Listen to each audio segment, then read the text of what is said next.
When you think of the bloodiest wars ever fought, you might be thinking of World War II or the Vietnam War, but compared to this one, those are peanuts. The American Civil War, fought between 1861 and 1865, was the deadliest war in the history of the United States. More than 620,000 soldiers died. To put that into perspective, that's more than the number of Americans who died in all other wars combined. So what was this war about? Well, the short answer is slavery.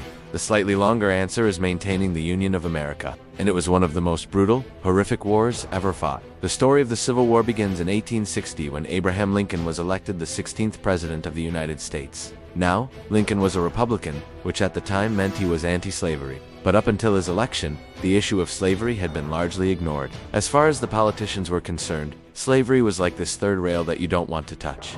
But Lincoln's election changed everything. You see, when Lincoln was elected, the southern states started to secede from the Union. Now they'd been threatening to do this for years, but no one took them seriously. But when Lincoln, who was openly anti-slavery, was elected, they had a point. South Carolina was the first state to secede.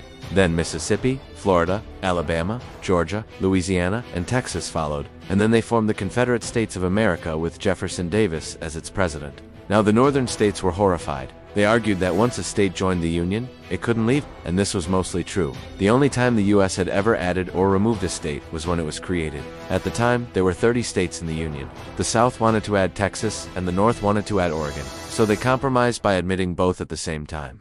But now the South was actively trying to break away, and no one was sure what was going to happen. In an attempt to resolve the conflict, a group of 7 former presidents got together to come up with a compromise. They argued that slavery should be banned in any new territories acquired by the U.S., and that Congress shouldn't have the power to end slavery in existing states. But before they could present their plan to the public, a delegation from the Confederacy arrived asking them to recognize the Confederacy, and they refused. So the 7 decided to go ahead with their plan anyway, but it was too late. The die had been cast.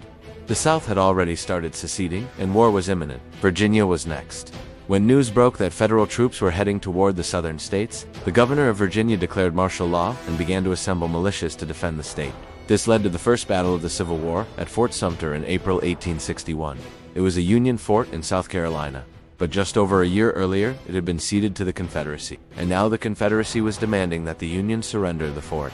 When the Union refused, the Confederacy opened fire and bombarded the fort for 2 days straight.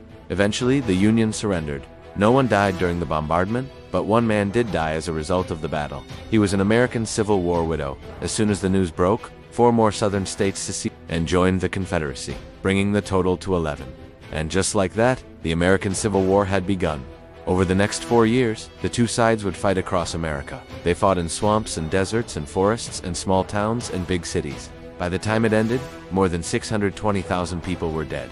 It was the deadliest war in American history, and it changed the country forever. Thank you for watching.